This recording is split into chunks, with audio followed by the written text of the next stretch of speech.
भारत दौरे पर आए फ्रांस के राष्ट्रपति इमैनुअल मैक्रों ने मंगलवार को प्रधानमंत्री नरेंद्र मोदी से मुंबई के लोक भवन में मुलाकात की। इस बैठक के दौरान दोनों नेताओं ने भारत और फ्रांस के बीच आपसी रिश्ते और ज्यादा मजबूत करने पर जोर दिया। दोनों नेताओं के बीच रणनीतिक सहयोग, व्यापार, रक्षा सहयोग और आपसी हितों के वैश्विक मुद्दों पर बातचीत भी हुई। बैठक के बाद जॉइंट प्रेस कॉन्फ्रेंस को संबोधित करते हुए पीएम मोदी ने कहा कि आज दुनिया उथल पुथल के दौर से गुजर रही है और ऐसे माहौल में भारत और फ्रांस की साझेदारी एक फोर्स फॉर ग्लोबल स्टेबिलिटी है। भारत और फ्रांस के संबंध बहुत ही विशेष है।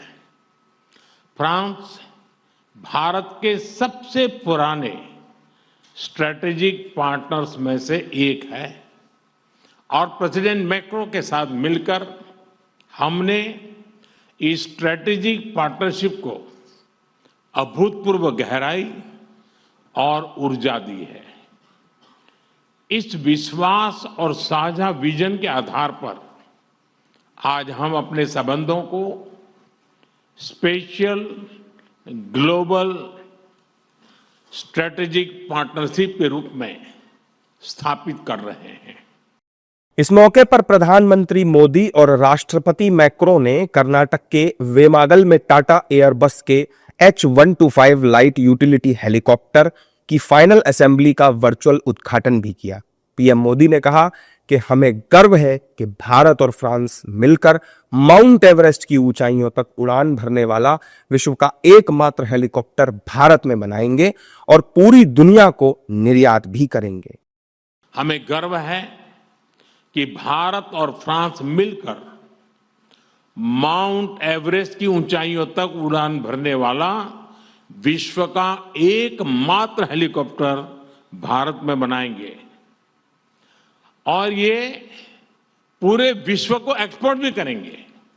यानी India France partnership knows no boundaries.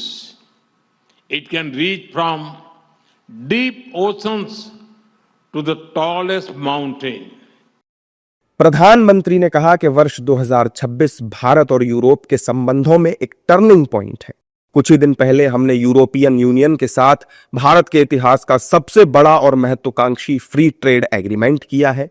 PM Modi ने यह भी कहा कि भारत और फ्रांस मिलकर Indo French centre for AI in health, Indo French centre for digital science and technology और national centre of excellence for skilling in aeronautics launch करने जा रहे हैं।